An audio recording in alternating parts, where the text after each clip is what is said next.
Mallattoo kana daa'immanitti agarsiisne fakkiiwwan olii kana daa'imni keenya hammam dhukkubbiidhaan hubamaa jirti kan jedhu adda baafachuu kan dandeenyudha.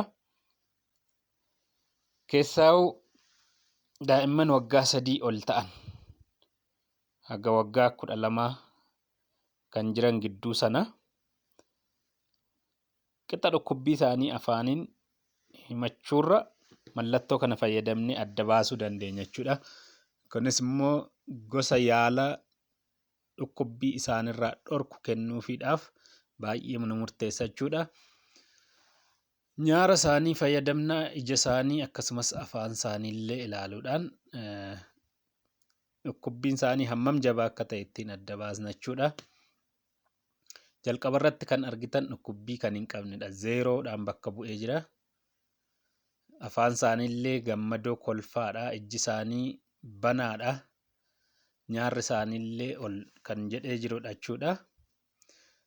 Inni lammaffaa irratti arginu immoo nyaarri isaanii walitti siqee gadi bu'ee jira jechuudha. Iji isaanii ammas banaadha. Afaan isaanii illee xiqqoo cufamee jira jechuudha.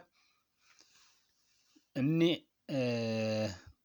qabxii arfaffaan laatameefii jiru kun immoo nyaarri isaanii ammas baay'ee walitti siqee gadi bu'ee kan jirudha.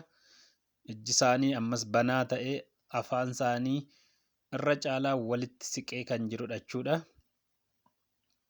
Lakkoofsa 6 kan kenninuuf immoo nyaarri isaanii gadi bu'ee jira. Gara gidduu walitti siqee jira. Akkanumaan illee iji isaanii moor cufamee jira jechuudha. Guutummaa guutuutti otoo hin taane haga tokko cufamee jira. Afaan isaanii gadi galagalee jira jechuudha. Qabxii 8 kan laanneef immoo ammas nyaarri isaanii irra caalaa gadi bu'ee jira. Iji isaanii irruma caalaa walitti cufamee jira.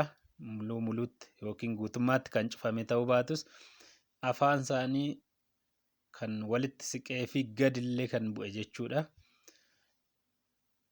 Lakkoofsa 10ffaa irratti qabxii 10ffaa kan laanneef immoo nyaarri isaanii daran walakkaatti gara ijaatti walitti siqee jira. Iji isaanii irruma jireessaan ammas walitti siqee jira.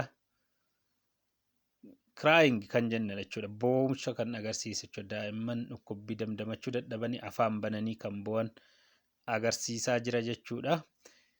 Lakkoofsi kun 0, 2, 4, 6, 8, 10 kan laanneefi daa'imman akka salphaatti suura kana ilaalanii konfiizinii tokko otoo hin uumin gidduu isaa adda baafachuu danda'u jechuudha. Mallattoo kanatti agarsiisnee qixa dhukkubbii isaanii ittiin nutti agarsiisuu danda'u jechuudha. Nummoo sanarra dhaabannee yaala isa kam akka gochuufi dandeenyu ittiin adda baafanna jechuudha. Ogeessillee itti fayyadamee galmee lakkoofsa konfiizinii hin qabne walitti hin dhaanneen salphaatti adda baafachuu danda'a jechuudha. Dhukkubbii xiqqoon yoo dabalellee gidduutti miisa akka hin taaneef lakkoofsi isaan nutti agarsiisan baay'ee murteessaa. Gadaa Meedikaal sabskiraayib, laayik, sheer gochuu hin dagatina. Yeroo gaarii.